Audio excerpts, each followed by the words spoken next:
बिस्मिल्लाहिर्रहमानिर्रहीम, अस्सलाम वालेकुम नाज़रीन, आप देख रहे हैं दिला स्टार। मैं हूं यासिर रशीद और स्टूडियो मेरे साथ मौजूद हैं सीनियर सहाफ़ी राना मोहम्मद अजीम साहब।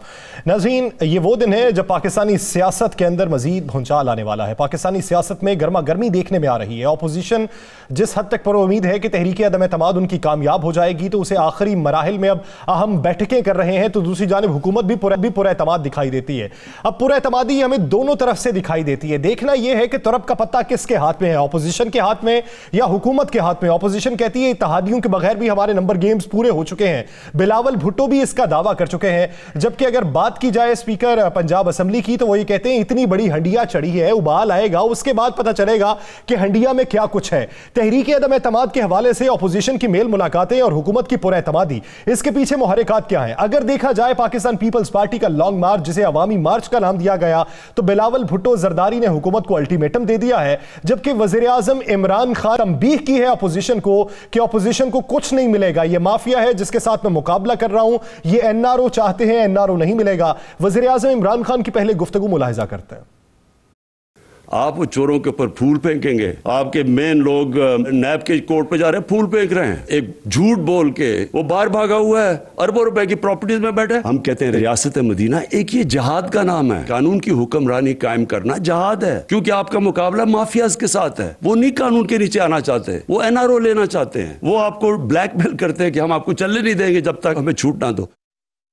आपका मुकाबला माफिया के साथ है, वो कानून के नीचे नहीं आना चाहते। वज़ीर आज़म इमरान खान जो है वो कौमी रहमतुल लिल आलमीन जो अथॉरिटी है उसके फाल होने की तकरीब से खिताब कर रहे थे। दूसरी जानिब अगर लॉन्ग मार्च का जिक्र किया जाए जो पाकिस्तान पीपल्स पार्टी ने निकाला है, तो बिलावल भुट्टो जरदारी ने हुकूमत को अल्टीमेटम क्या दिया है वो भी जरा मुलाहिजा कर लीजिए। 5 दिन के अंदर ही अंदर अगर आप में हिम्मत है तो असेंबली तोड़ो, इलेक्शंस करवा दो और हमारा सामना करे, हमारा मुकाबला करे। हम आपको दिखाते हैं कि अवाम किसके साथ है। बुज़दिल हो, खुद नहीं करते हो, तो फिर 5 दिन बाद हम इस्लामाबाद पहुंच के अदम एतमाद इंशाअल्लाह ताला उस वक्त तक हमारा नंबर्स पूरा हो चुके होंगे, हम अदम एतमाद लेकर आएंगे और आपका बंदोबस्त खुद करेंगे। हम अदम एतमाद लेकर आएंगे और आपका बंदोबस्त पूरा करेंगे। 5 दिन का आपके पास अल्टीमेटम है, 5 दिन के अंदर आप असेंबलियां तोड़ दो और हमारा मुकाबला करो, ये बिलावल भुट्टो जरदारी ने कहा है। अब तहरीक अदम एतमाद के हवाले से अपोजिशन नंबर गेम्स पूरे होने का दावा करती है और साथ ही साथ उन्होंने अराकीन असेंबली को कुछ हिदायत जारी की हैं। वो हिदायत क्या है? राना साहब की तरफ बढ़ते हैं। राना साहब, अपोजिशन जमातों ने किसी फार्मूले पर इत्तफाक किया है, बातें तो यही गर्दिश कर रही हैं, वो फार्मूला क्या है बज़ाहिर? तो पहले उस फार्मूले पर बात कर लेते हैं। फिर ये कि जो अराकीन असेंबली को हिदायत जारी की गई है, मोबाइल फ़ोन्स तब्दील कर लें, मुल्क से बाहर न जाएं, वो क्या है फार्मूले के मुताबिक आगे की हिकमत अमली? बिस्मिल्लाहिर्रहमानिर्रहीम, अस्सलातु वस्सलामु अलैका या सय्यदी या रसूलल्लाह, अस्सलातु वस्सलामु अलैका या सय्यदी या हबीबल्लाह। या सर पहले तो एक चीज़ क्लियर कर लेना, आसिफ अली जरदारी सब कहते हैं मेरे पास मुकम्मल हमारे पास नंबर पूरे हो चुके हैं, बल्कि ज़्यादा है। शाहिदा खान अब्बासी कहते हैं जी हमारे पास इतने ज़्यादा लोग हमारे साथ राब्ते में हैं और 5-6 लोगों की पार्टी जो है जो वज़ारत आला मांगती है वो ना भी हो, हम उसके बावजूद पूरे कर लेंगे। मौलाना फजल रहमान साहब का दावा है कि हमारे पास गिनती पूरी हो चुकी है। और पाकिस्तान पीपल्स पार्टी के रहनुमा, लीडर, आइंदा वज़ीर आज़म के उम्मीदवार बिलावल भुट्टो जरदारी साहब की अभी आपने तकरीर सुनी, उन्होंने एक लफ्ज़ कहा, आपने गौर नहीं किया, मैंने पूरे हो चुके होंगे। उन्होंने क्या फिर 5 दिन बाद हमारे उस वक्त तक पूरे हो चुके होंगे, यानी उनको पता है कि अभी तक पूरे नहीं हुए। अब बिलावल की बात पे यकीन करना है, आसिफ अली जरदारी साहब की बात पे यकीन करना है, हमने शहबाज शरीफ साहब की बात पे यकीन करना है, हमने मौलाना फजल रहमान की बात पे यकीन करना है, हमने शाहिदा खान अब्बासी, किसकी बात पे यकीन करना है? अगर इनके पास नंबर गेम पूरी हो गई होती तो मैं आपको ये लिख के दे रहा हूं कि आज के दिन तक तहरीक अदम एतमाद की रेगुलेशन पेश हो चुकी होती। मैं आपको अंदर की खबर दे देता हूं। ये जो मुलाकात हुई है ना यासर साहब, ये एक तो ज़हन में रखिएगा, ये फाइनल मुलाकात थी। फाइनल मुलाकात है? हाँ जी, फाइनल मुलाकात मौलाना की और आसिफ जरदारी साहब। इसके बाद जो मुलाकातें होंगी वो रूटीन की मुलाकातें होंगी, वो किसी और अहम नहीं होंगी इतनी। सही। इस मुलाकात से पहले मियां नवाज शरीफ से तफसीली गुफ्तगू करने के बाद मौलाना साहब की तफसीली गुफ्तगू होती है मियाँ नवाज शरीफ से। मियाँ नवाज शरीफ से मौलाना साहब हदायत लेते हैं, हदायत देते हैं, बात करते हैं, बात बताते हैं, बात पूछते हैं। तमाम चीज़ें तय करने के बाद वो आसफ अली जरदारी साहब के पास जाते हैं। आसफ अली जरदारी साहब से जो गुफ्तगू होती है वो मीडिया पे नहीं आती। जो चीज़ मीडिया पे आती है वो गुफ्तगू का हिस्सा ही नहीं है। अब वहाँ पर 3 चीज़ें फाइनल हुई हैं। 3 चीज़ों पे गौर हुआ, फाइनल नहीं कह सकते। एक वहाँ के क्यों ना हम आइंदा 48 घंटों के अंदर अंदर तहरीक इंसाफ के कुछ लोगों से एक प्रेस कॉन्फ्रेंस करा के ये ऐलान करवा दें कि हम तहरीक इंसाफ की नशिस्तें छोड़ रहे हैं। सही। दूसरा, शहबाज शरीफ साहब का फार्मूला नहीं, ये शहबाज शरीफ का नहीं, ये जरदारी का फार्मूला था। ये शहबाज शरीफ साहब का नहीं था। नहीं, ये शहबाज शरीफ। दूसरा शहबाज शरीफ साहब का फार्मूला जो है उसमें कि जनाब एक फॉरवर्ड ब्लॉक खुल के सामने आ जाए जो कि हम नशिस्त भी नहीं छोड़ेंगे, लेकिन जनाब हम इनके खिलाफ खड़े हैं। जो इल्ज़ाम लगाएं कि फॉरेन फंडिंग और दीगर मामलात में वज़ीर आज़म मुलव्वस हैं, मैं ये जो आपको लफ्ज़ कह रहा हूँ एक फार्मूला ये। ठीक।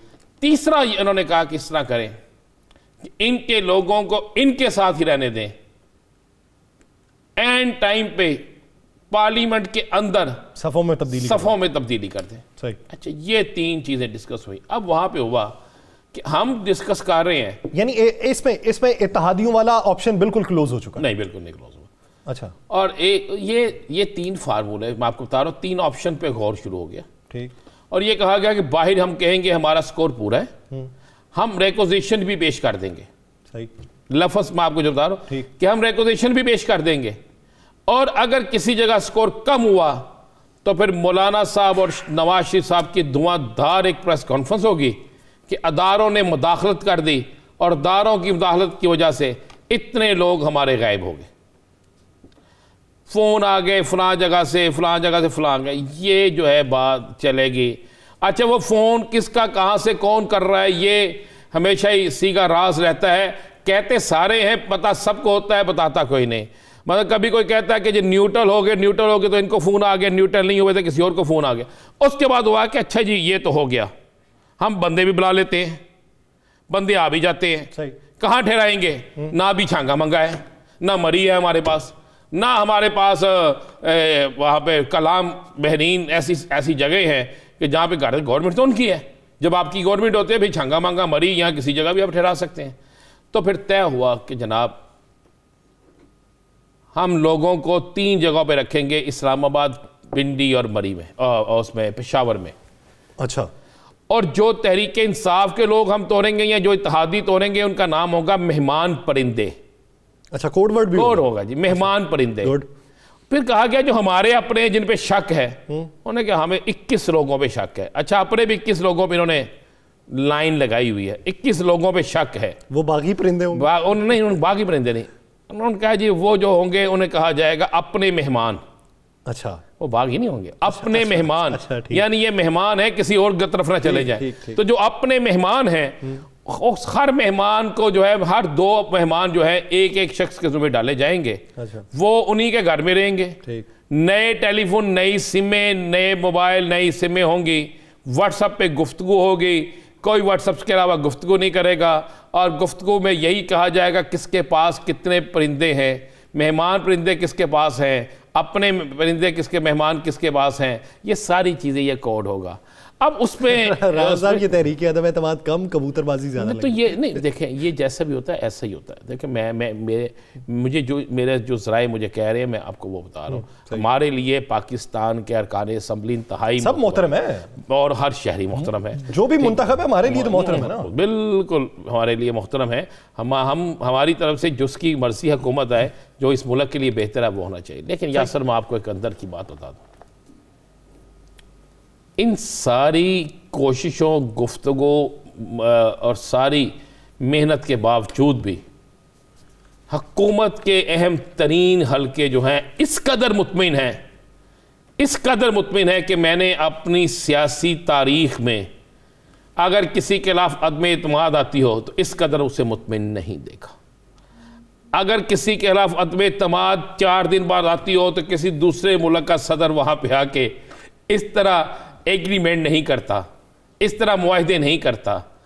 फिर जब इतना कुछ हो रहा हो तो उस वक्त सिर्फ जोड़ तोड़ होता है, इवेंट, कन्वेंशन, ऐलानात, बड़े बड़े मामलात वो नहीं होते। यासर आप गौर करें ज़रा, जो हो रहा है ये हम, आप और मैं, सहाफ़त में हमें इतना अरसा गुजरा है, सहाफ़त में हमने सियासी रिपोर्टिंग भी की, बीट्स भी की हैं, मैंने क्राइम बीट्स भी की है, मैंने पार्लियामेंट की बीट्स भी की हैं, लेकिन ऐसा नहीं है। मेरे पास जो इत्तला है कि अपोजिशन अदम एतमाद की तहरीक लाएगी, सही, लेकिन उस तहरीक की कामयाबी पर भी अपोजिशन बर्बाद होगी, उसकी नाकामी पर भी बर्बाद। राणा साहब, ये पूरा एतमादी कब से है? मैं एक सवाल है, कब से है? क्योंकि आज से कुछ दिन अगर पहले बात कर ली जाए तो बहुत से अराकीन असम्बली से मैंने जो बात की, उनका जो तासुर था, उनका तासुर यही था कि हाँ थोड़े से घबराए हुए हैं लेकिन टेंशन नहीं है। अब मुकम्मल पूरा एतमादी, इसके पीछे वजह क्या नजर आती? जब बंदा अपना गोल अचीव कर लेता है ना, सही, जब किसी नाराज को मना लेता है, यानी हम ये जब समझ लें रूठे हुओं को मना लिया जाए, हाँ। जब रूठे को मना लिया जाए, ठीक, और जब गलत फहमियाँ दूर कर दी जाए तो फिर बंदा मुतमिन होता है। सवाल ये पैदा होता है क्या वो गलत फहमियाँ थी? देखें, मैं हमारा इस पे कोई भी तज़किया जो है ना वो किसी और साइड पे निकल जाएगा, लेकिन मैं आपको बता रहा हूँ कि मुझे जो लग रहा है आज के दिन तक मुझे अदम एतमाद आती नहीं लग रही, मसलन कामयाब होती नहीं लग रही। कामयाब होती आएगी जरूर आएगी। देखिए अभी तक तो ये फैसला नहीं हुआ, मैं आपको ये भी बता दूं, स्पीकर, डिप्टी स्पीकर या वज़ीर आज़म किसके खिलाफ अभी तक नहीं है, आज इस वक्त तक नहीं है। ये जितनी गुफ्तगू हो रही है, जितनी गुफ्तगू चल रही है, जितनी गुफ्तगू आगे आगे चलेगी, अंदर कोई और बात है, बाहर कोई और बात है। आपका सहाफती तज्जिया क्या कहता है कि सबसे पहले टेस्टर किसे लगाया जाएगा? बड़ी सीट पे जाएंगे या किसी छोटी? मेरी ज़ाती ख्याल है कि ये स्पीकर की तरफ जाएंगे। सही, जो मेरा एक तजर्बा है, अगर ये डायरेक्ट वज़ीर आज़म की तरफ जाते हैं तो मैं आपको ज़हन में रखिएगा, दो चीज़ें ज़हन में रखिएगा।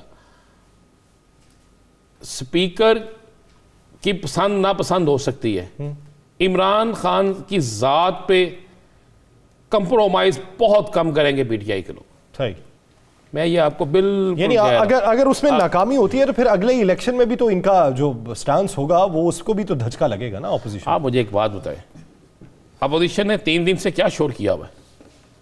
पेट्रोल क्यों महंगा, क्यों सस्ता किया, मुल्क की माशी तबाह हो जाएगी, यही कह रहे हैं। हाँ जी, आज शहबाज शरीफ साहब कहते हैं ये हो सकता है 100 रुपया निकले अवाम की। ठीक है, इसी तरह शाहिदा खान बासी साहब ने भी यही बात की, मुफ्ती इस्माइल साहब ने भी यही बात की।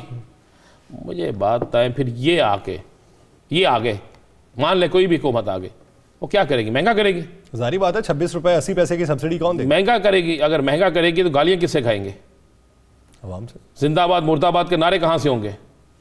तो यार ये यासर ध्यान में रखिएगा, मैं फिर कह रहा हूँ, मेरा ये सियासी तज़िया, मेरी इंफॉर्मेशन ये है कि ये बेचारे सारे फंस गए हैं। और चले, मैं जाते जाते आपको एक बात बड़ी बता दूँ, क्योंकि इसके बाद दूसरा हम अभी शूट करेंगे क्या होगा।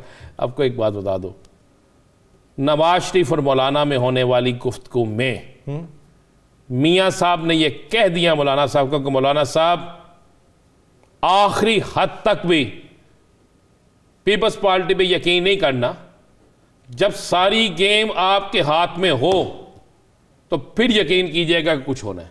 सही, ये बाकायदा मैं आपको वो बात कह रहा हूं। और दूसरी ये भी सुन लें, मरियम की एक ऑडियो सामने आने के बाद ना, मरियम बीबी की, पीपल्स पार्टी के अंदर, मैंने पीपल्स पार्टी के कई एमएनए से बात की है, तो उन्होंने नफरत अंगेज रवैया रखते हुए कहा है कि ऐसी जहरीली ज़बान और ऐसा सख्त रवैये के अफराद को हम क्यों वोट दें, हम इनके साथ क्यों जाएं, हम इनका मुस्तकबिल बेहतर क्यों बनाएं, हम इनको क्यों रिलीफ दिलाएं। ये लफ्ज़ अदा किया गया। तो इससे आप अंदाज़ा लगा सकते हैं कि अचानक वही क्या हो चौधरी सकता परवेज है। इलाही साहब की बात के हांडी में सामान तो चला गया, उबाल आ जाए तो फिर देखा जाएगा कि क्या बनता है। इसलिए मेल मुलाकातें जो हैं उस पर किसी एक नुक्ते पर इत्तफाक हो हंडिया जाए। जल भी जाती है, एक ज़हन में रखिएगा, हंडिया में उबाल कई दफा नहीं आता, नीचे से चूल्हा बंद हो जाए ना, नीचे से चूल्हा बंद हो जाए तो उबाल नहीं आता, और ज्यादा उबाल आ जाए तो हंडिया में जो है बाइट गिर जाता है, किसी के हाथ कुछ नहीं आता। चले देखते हैं कि हंडिया में उबाल आने के बाद चूल्हा नीचे जब बुझता है, हंडिया जलती है या कुछ पक के सामने आता है। मंजरा में मजीद भी गुफ्तगू करेंगे, लेकिन एक शॉर्ट ब्रेक के बाद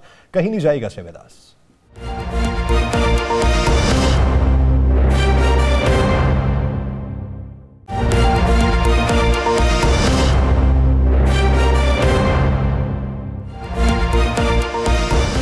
ब्रेक के बाद एक बार फिर से खुशामदीद नाज़रीन। ऑपोजिशन की नंबर गेम्स पूरे होने का दावा। पाकिस्तान पीपल्स पार्टी की हुकूमत को ललकार और हुकूमत को दिया गया अल्टीमेटम। पाकिस्तान पीपल्स पार्टी का अवामी मार्च तेजी के साथ रवां दवा है।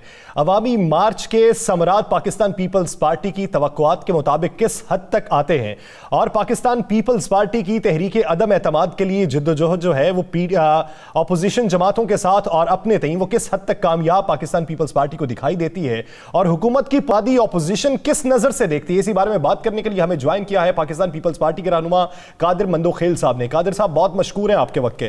कादिर मंदोखेल साहब, इससे पहले कि मैं आपकी तरफ आऊं, स्पीकर पंजाब असेंबली चौधरी परवेज इलाही साहब से आज एक सहाफी ने सवाल किया तहरीक अदम एतमाद के हवाले से। उस सवाल के जवाब में उनका मौक़िफ़ क्या था, पहले वो मुलाहिजा कर लेते हैं, फिर मैं आपकी तरफ आता हूं। हंडिया के अंदर सामान चला गया है, लेकिन जो पहला होता है ना पकाई का उबाला, हाँ, तो जब धुआं उठेगा ना, हाँ, एक उबाला आता है, उसके बाद जौहर साहब कुछ निकलना भी है अदम एतमाद में से कि नहीं निकलना? एडी बड़ी हांडी चढ़ी है, निकलेगा, ये निकल आएगा। और तहरीक अदम एतमाद की बात हुई जब इमरान खान आए आपकी तरफ परसों। जौहर साहब, अब आपका ये पैगाम है जो मोनस साहब का पैगाम था वज़ीर आज़म के लिए कि घबराना नहीं है। वो घबराए तो नहीं है। अच्छा, घबराए नहीं बिल्कुल। कादिर मंदोखेल साहब, स्पीकर पंजाब असेंबली ये कहते हैं कि वज़ीर आज़म घबराए हुए नहीं है, हंडिया चढ़ी है, उबाल आएगा तो फिर पता चलेगा हंडिया में से क्या निकलता है। आप क्या समझते हैं, इत्तेहादी हुकूमत के साथ हो चुके हैं तो ऑपोजिशन हुकूमत को गिराएगी किस तरीके से? देखिए, पहली बात तो ये है कि मैं वकील हूँ, मैं दलाइल से बात करूंगा। दलाइल ये है कि एक हफ्ता पहले जो मोनस इलाही साहब ने वज़ीर आज़म को बोला घबराना नहीं, और फिर अभी परसों में एक टीवी चैनल पे बैठा हुआ था तो उस वक्त काफली को मदऊ नहीं किया गया था, तो एंकर साहिबा ने लंबी तंबीर बांध दी है कि काफ लीग ने हुकूमत का साथ दी, अब आप क्या करेंगे। अभी मैं जवाब देने ही लगा था तो चीमा साहब जो काफ लीग के हैं उन्होंने खुद टीवी चैनल से रब्ता किया कि मैं कुछ कहना चाह रहा हूँ, और उन्होंने वाज़ेह अंदाज में कहा कि वज़ीर आज़म साहब आए थे और हमसे मुलाकात हो गई है, मुलाकातें होती रहती है, हमने ना हुकूमत का साथ देने का फैसला किया ना हमने अपोजिशन का। तो बड़े वाज़ेह तौर पे बार बार वो रिपीट कर रहा था। अच्छा, उसके बाद आज भी जो आपने परवेज़ इलाही साहब की गुफ्तगू सुनाई है और उसने कोई वाज़ेह जवाब नहीं दिया।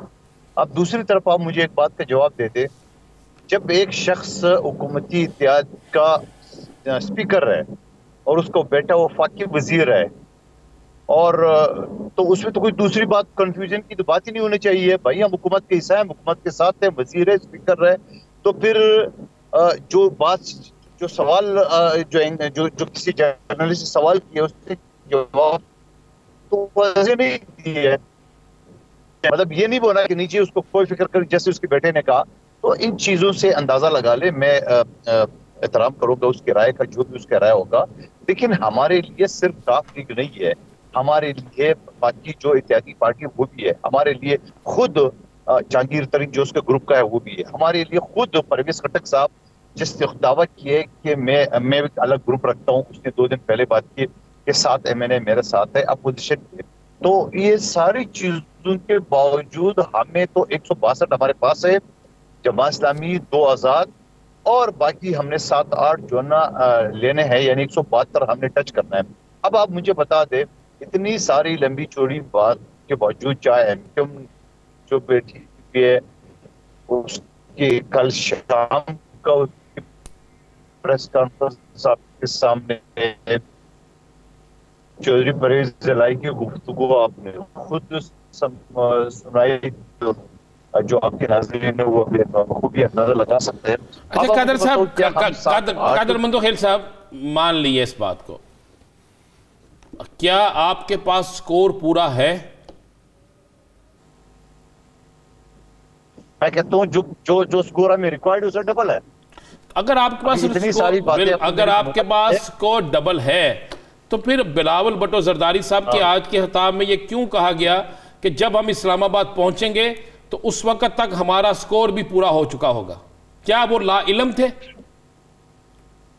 नहीं, देखिए बिलावल साहब की बात को आप उस लिहाज से क्यों ले रहे हो कि स्कोर पूरा है? तो आज इधर सकर पे लोधरा पे हम अभी भी सफर में मैं हूँ, बिलाल साहब की गाड़ी आगे चल रही है और हजारों की तादाद में गाड़ियां चल रही है। राना साहब, आप क्या समझते हैं इस वक्त अगर स्कोर, वो कहते हैं कि हमारा स्कोर डबल हो चुका हुआ है जो हमें रिक्वायर है, रेक्विजिशन वो कहते हैं कि हम पहले इजलास के लिए भेजेंगे, फिर उसके बाद दस्तखत जो है वो करके रेक्विजिशन जो है तहरीक अदम एतमाद की जमा करवाई जाएगी।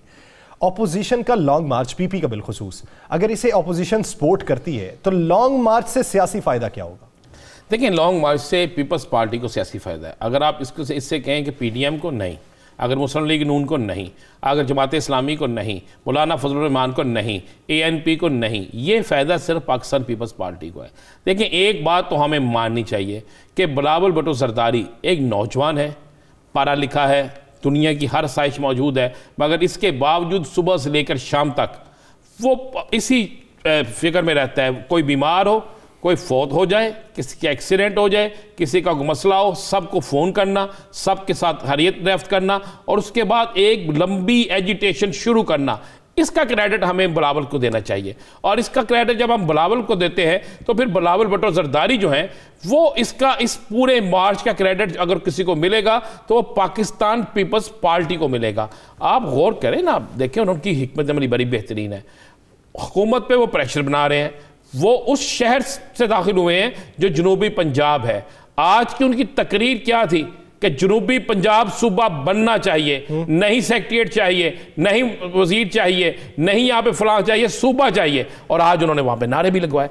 अब उनको समझ आए कि बल्दियाती इलेक्शन भी पहले जनूबी पंजाब में हो रहे हैं और अगर पीपल्स पार्टी को वस्ती पंजाब से ज़्यादा किसी जगह हमदर्दी मिल सकती है तो वो जनूबी पंजाब है। और उनके साथ जो लोग खड़े थे, जो कद और शख्सियात खड़ी थी, वहाँ पे अहमद महमूद खड़े थे और जो लोग हैं उनका तल्लक भी जनूबी पंजाब से है। तो जहाँ से उनको नशिस्तें मिल सकती हैं तो उन्होंने अपना एक सियासी पत्ता ठीक खेला है, ठीक मार्च किया है। उन्होंने ये नहीं किया कि हम लाहौर से इस्लामाबाद जाएंगे, वो सिंध से निकले, सिंध उनके पास है, सिंध के उनके साथ अच्छा खासा काफिला है, जनूबी पंजाब में आ गए, जनूबी पंजाब से आते हुए वो जा रहे हैं। हमारा तो एक ही सवाल है कि देखें, एक बात तो बड़ी क्लियर है यासर कि इनके इस्लामाबाद पहुंचने तक अदम एतमाद जो है उनकी तहरीक पेश हो सकती है, अदम एतमाद पे गिनती नहीं हो रही। अगर गिनती अदम एतमाद पे हो रही होती, उस वोटिंग हो रही होती तो बिलावल ये कभी ना कहते, बिलावल एक ज़िम्मेदार शख्स है, वो ये कभी ना कहते कि इस नहीं तो इस्लामाबाद जब हम पहुंचेंगे तो हमारी गिनती पूरी हो, स्कोर पूरा हो चुका और हम वहां पे आके अदम एतमाद पेश करेंगे। तो ये एक चीज़ जो है ये तो बड़ी क्लियर है। मंदू खेल साहब, अगर आप समझते हैं आपके पास डबल फिगर्स मौजूद हैं तो फिर बिलावल साहब की इस गुफ्तगू को हम किस जाविये में लें? इस जाविये में लें कि हमने अपना लॉन्ग मार्च भी मुकम्मल करना है जो 8 तारीख हमने इस्लामाबाद पहुंचते हैं। हमारी तमाम तैयारी है, हमें मुल्तान में लोग इंतजार कर रहे हैं, उसके बाद अगला कल रात हमारा साहिवाल पे है, परसों हमारा लाहौर में, अगले दिन हमारा वजीराबाद में और 7 तारीख को हम पिंडी पहुंचेंगे और पिंडी नाइट स्टे करके और सुबह हमने जाना है। तो बात यह है कि जो बात आप कर रहे हो कि हमारी फिगर अगर पूरे है तो हम यहीं से लॉन्ग मार्च तोड़ दे और इस्लामाबाद ले जाए। हमने पूरे पाकिस्तान में इस हुकूमत की जो बकरू चेहरा है वो भी दिखाना है और ये महंगाई का तूफान और घुटने टेकने की जो हरकत है ये भी दिखाना है, खर्चा पॉलिसी और माशी पॉलिसी भी बताना है और ये भी बताना है कि 3.5 साल 4.5 साल में जो अवाम का जो जीना दोबार कर दी, ये सारी चीजें हमने अवाम को बताना है। ये तो नहीं होता है कि हमारे आज फिगर पूरे जो कि 100% पूरे हैं और हम यहीं से गाड़ियां टर्न कर दे और एमएनए इस्लामाबाद पहुंचे। ठीक है, इस्लामाबाद पहुंच गए, लॉन्ग मार्च इस्लामाबाद पहुंच गया, उसके बाद तहरीक अदम एतमाद के लिए रिक्वेजिशन दे दी, तो क्या वहां पे धरना दिया जाएगा, सड़कों की सियासत भी की जाएगी और पार्लियामान की भी की जाएगी, या फिर वहां से वापसी का रास्ता लेके पार्लियामान की सियासत होगी? सिर्फ नहीं, बिल्कुल बिल्कुल बिल्कुल धरना नहीं होगा। पहले ही मेरे चेयरमैन ये बात करना नहीं कहना है, हमने जो ना वो सिर्फ जो एक सियासी जिद्दियत है, क्योंकि हमारे एक तारीख है 50 साल की, हम सुप्रीम कोर्ट के ऊपर शलवार से लटकाने वाली हरकतें नहीं करेंगे, पुलिस अफसरान को थप्पड़ नहीं मारेंगे, हमला नहीं करेंगे और लोगों को उंगली के जरिए या दिल जलाने की बगावत की तरगीब नहीं देंगे। हम एक सियासी जमहूरियत जो एक तारीख रखते हैं, हम अभी जो मोबिलाइज करें अवाम को कराची से लेके और इस्लामाबाद तक, और हम भी ये सारे सियासी जमहूरियत करते हैं। हमें कुछ शौक नहीं है कि हम जो ना वो पूरे रास्ते में सफर करते हुए और हम लोगों के हम यकीनन हमने हुकूमत के करतूत को भी आगाह करना है,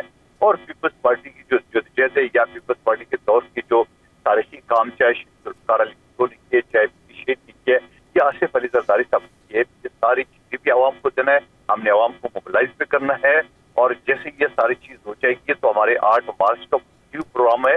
हमने मंदो खेल साहब, जब तहरीक इंसाफ और मौलाना ताहरुल कादरी के काफिले उनका लॉन्ग मार्च इस्लामाबाद पहुंचा तो उन्होंने भी इसी तरीके से एक वार्निंग दी थी कि हमने पहुंचने तक और हमारे पहुंचने के बाद भी उन्होंने कहा था कि हुकूमत जो है वो इस्तीफे दे घर चली जाए।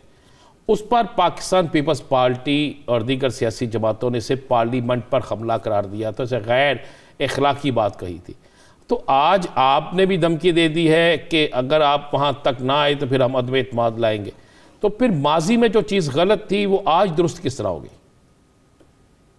वो उस बात से मैं आपसे इस तरह से इत्तेफाक करूँगा कि माजी में जो बातें थी, माजी में पीपल्स पार्टी ने इस चीज़ को गलत करार दिया है कि आज भी हम इस बात पे यकीन रखते हैं कि हम हुकूमत को रोडों पे या जलसे जुलूस के जरिए बाहर फेंकने का हमारा कोई इरादा नहीं है। आप देख रहे हैं कि हम भी कर रहे हैं और हम अदम एतमाद के तहरीक हुर्रियत के और आइन के मुताबिक जो कि हमारे आइनी हक है वो भी हम इस्तेमाल कर रहे हैं। और ये हम आज बात नहीं कर रहे हैं, ये जब से ये गठबंधन हुकूमत बनी है शुरू के 3 महीने के बाद बिलावल भुट्टो जरदारी साहब का ये मुतालबा था वो कि अपोजिशन की जमातें मियां नवाज शरीफ साहब, मौलाना साहब ये राजी नहीं हो रहे थे। लेकिन हम शुक्रगुजार हैं कि अपोजिशन की बाकी जमातें आज इस बात में मुतफिक है कि बिलावल भुट्टो साहब ने जो पहले दिन बात कही थी वो सही कही थी और इस हुकूमत को जमहूरियत के जरिए अपोजिशन जमातें जो है वो पाकिस्तान पीपल्स पार्टी के मौक़िफ़ पे मुतफिक हो चुकी हैं और पाकिस्तान पीपल्स पार्टी ये नहीं चाहती कि रोड की सियासत से हुकूमत को घर भेजा जाए बल्कि आईनी और जमहूरी तरीका अपनाया जाएगा। बहुत शुक्रिया कादिर बंदुखेल साहब इस हवाले से अपना वक्त देने के लिए। नरसी सियासी मंजरनामे पर मजीद भी बात करेंगे लेकिन एक शॉर्ट ब्रेक के बाद कहीं नहीं जाएगा। Stay with us.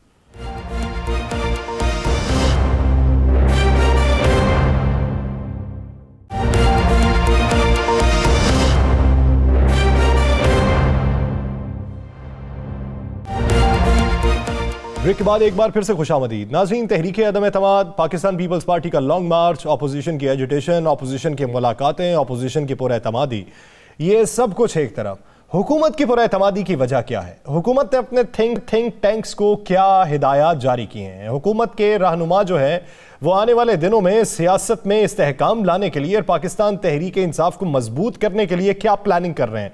वो प्लानिंग किस हद तक सूदमंद साबित होगी? वज़ीर आज़म को यकीन दहानियाँ क्या करवाई गई हैं, वो इत्तेहादियों की जानिब से हों या नाराज़ अरकान की जानिब से हों, वो पाकिस्तान तहरीक इंसाफ के थिंक टैंक्स की जानिब से हो? राना साहब की तरफ बढ़ते हैं। राना साहब, हुकूमत की पुरएतमाद वाले से आने वाले दिनों में जहाँ पे अपोजिशन ये प्लान कर रही है मोबाइल फ़ोन्स की सिम चेंज कर देंगे, मुख्तलिफ जगहों पर रखेंगे, उनको कायल करेंगे कि मुत्तहिद होकर रहना है, बैरून मुल्क नहीं जाना, तो हुकूमत ने क्या हिदायत जारी की? देखिए यासर, 2 चीज़ें ध्यान में रखिएगा कि जिस तरीके से सारे लोग अपने अपनी ताई कोशिश कर रहे हैं तो ये किस तरह हो सकता है जिसकी हुकूमत जाने की तैयारी हो या जिसकी हुकूमत ले जाने की तैयारी हो रही हो या जिसको बताओ कि मेरी हुकूमत के ख़िलाफ़ ये सब कुछ हो रहा है तो वो तैयारी ना कर रहा हूँ। मेरे पास जो इतलात हैं वो ब्रेकिंग न्यूज़ भी हैं और ये बड़ी ख़बरें भी हैं। 4 MNAs जो हैं अपोजिशन के, उनकी मुल्तान में एक अहम हुकूमती शख्सियत से तवील मुलाकात हुई है। इस मुलाकात में उन्होंने अपने कुछ खदशात भी पेश किए, उन्होंने कुछ चीज़ें भी की, कहीं कुछ मुतालबात भी किए। उनके तमाम मुतालबात, तमाम खदशात को दूर करने की यकीन दहानी करा दी गई। उनके हलकों में अगले चंद दिनों में आपको नज़र आ जाएगा कि वाज़े तौर पर बड़ी फंडिंग भी शुरू हो जाएगी, बाकायदा फंडिंग शुरू होगी। हुकूमत ने अपने आप को बचाने के लिए पूरी तैयारी कर रखी है। अपोजिशन कहती है हमारे पास स्कोर पूरे हैं, अपोजिशन कहती है हमारे पास फलां भरा है, हमारे साथ इतने लोग हैं, तो हुकूमत ने भी अपने ताईं बड़ा बेहतरीन। उसके बाद 2 MNA, मैं जो आपको बता रहा हूँ, 2 MNAs की चकवाल में मुलाकात होती है।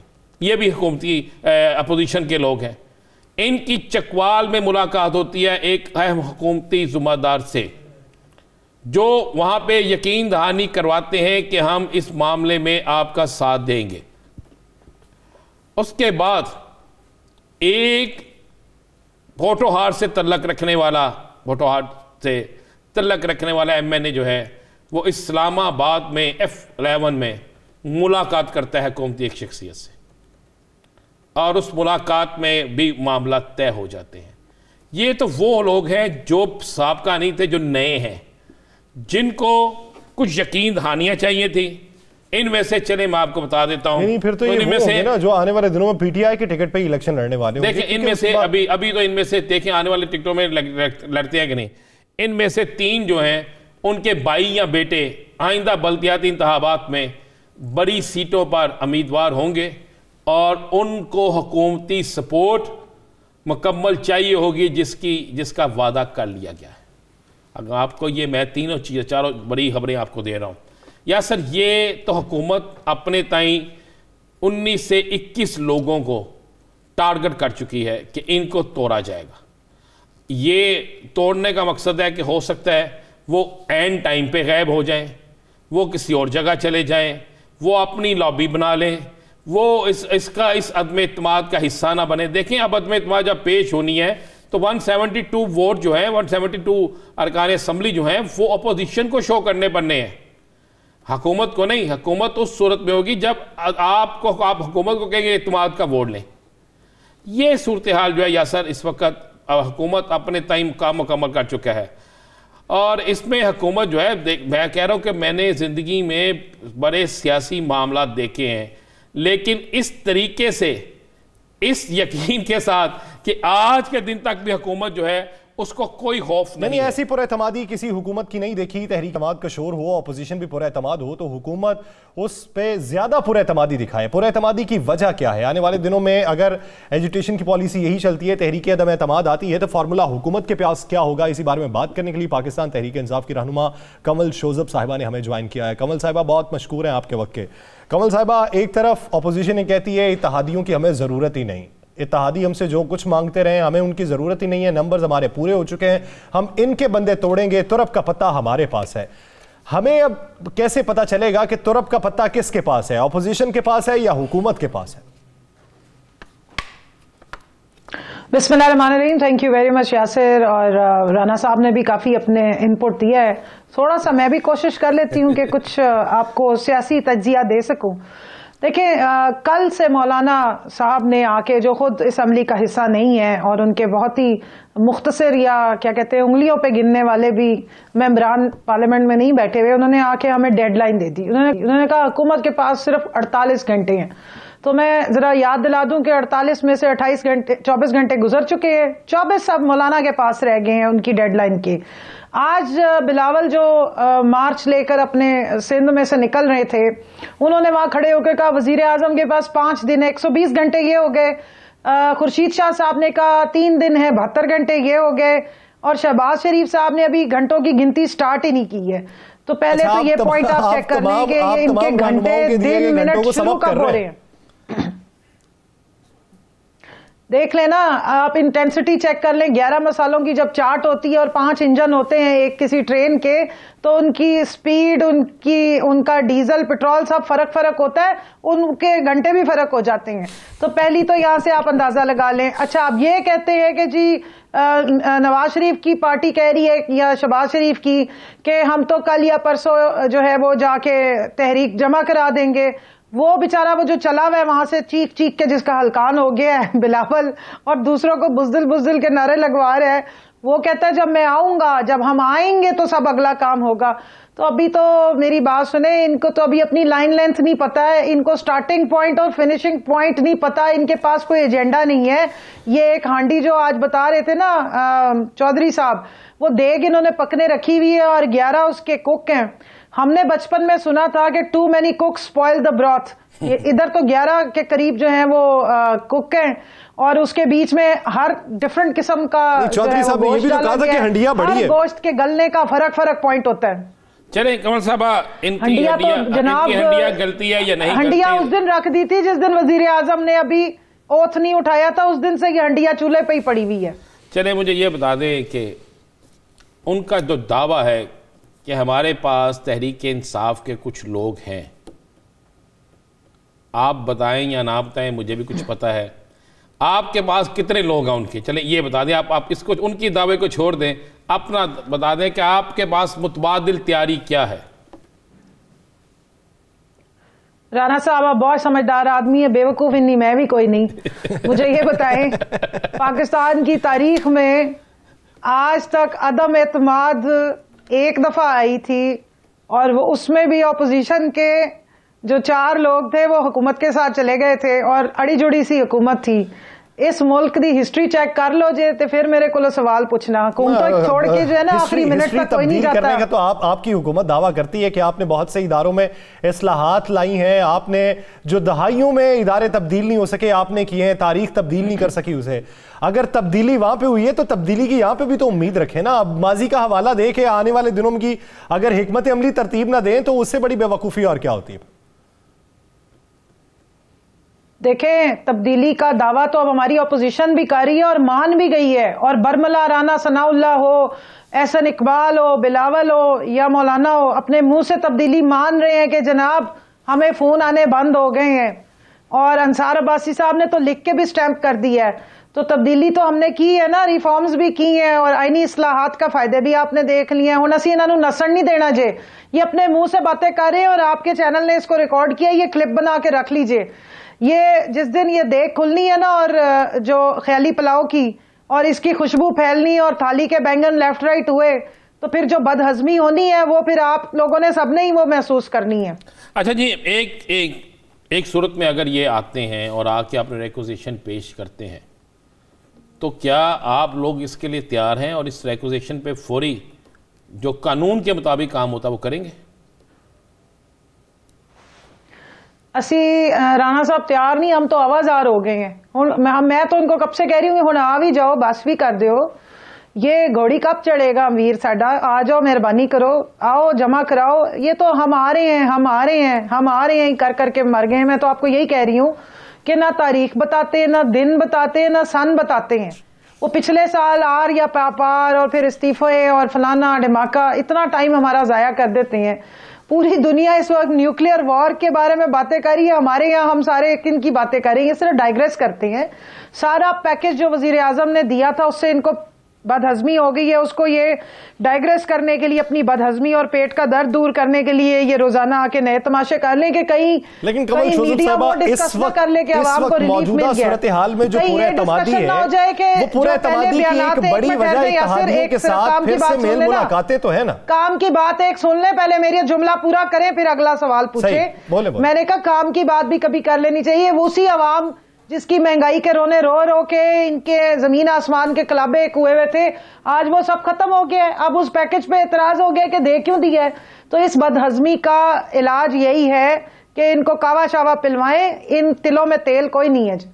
मैंने कहा कि अगर पुरएतमादी इस वक्त है, मानते हैं हुकूमत के नंबर्स पूरे हो गए, लेकिन ये पुरएतमादी की एक बड़ी वजह अपोजिशन का प्रेशर भी तो माना जाता है ना कि अपोजिशन के प्रेशर के बाद जीडीए से भी मुलाकात आपकी हो गई, पीएमएलक्यू से भी मुलाकात हो गई, मुनस साहब से भी आज मुलाकात हो गई, या आप इत्तेहादियों से फिर से मेल मुलाकातें कर रहे हैं?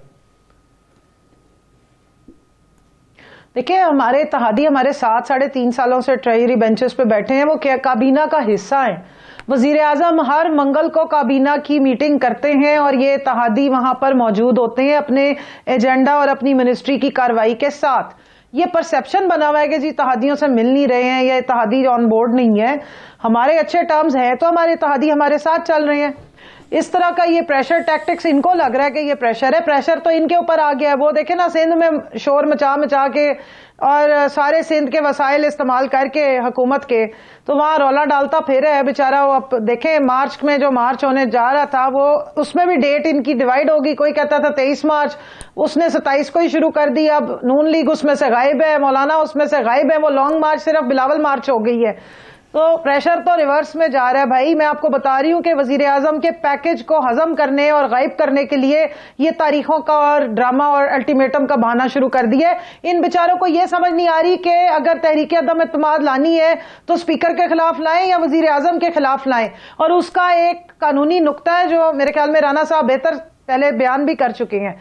अदम इस्तेकाम अगर ये लेकर आएंगे तो इन्होंने नंबर पूरे करने, हमने नहीं करने। हम तो अपने घर बैठ के मौज करें और मजीद मौज करेंगे और पॉपकॉर्न के साथ बैठ के ये पूरी फिल्म देखेंगे जो मुस्तकिल चली जा रही है, मुक नहीं रही है। तो इसलिए इन विचारों को भी समझ नहीं आ रही है। अगर ये अदम इत्तेमाद लेकर आते हैं, बिल्कुल दोस्तों, उन्होंने अपने वोट पूरे करने हैं, तो आपके जो अरकान असेंबली हैं उनके लिए आपने कोई अलहदा कुछ रखा हुआ है जगह कि आपने कहाँ पे इकट्ठे होकर बैठ रहे हैं, असेंबली में नहीं जाना? क्या आपका उसमें तरीक़ेकार हिकमत अमली क्या है? देखिए जी, हमें कहीं इकट्ठे होकर बैठने की जरूरत ही नहीं है। असेंबली में आप सारे मौजूद होंगे, आपके कैमरे लगे हुए होंगे। ये ना हो कि आपका कोई अचानक परिंदा उड़ के चला जाए, ये ना हो कि पता चले कि आपका परिंदा गेट पे पहुंच गया। तो फिर परिंदे जो जाएंगे उन पे ताहयात नाअहली का डिफेक्शन क्लॉज बनता है, ये आपको शायद पता है और परिंदों को भी पता है बड़ी अच्छी तरह से। तो अगर तो सेनेट आज 3 मार्च 2022 है और पिछले साल सेनेट का इलेक्शन हुआ था और जमीरों की मंडी लगी थी और उसमें हिडन वोटिंग थी, तो चलो इनका जो है वो क्या कहते हैं दाव चल गया था।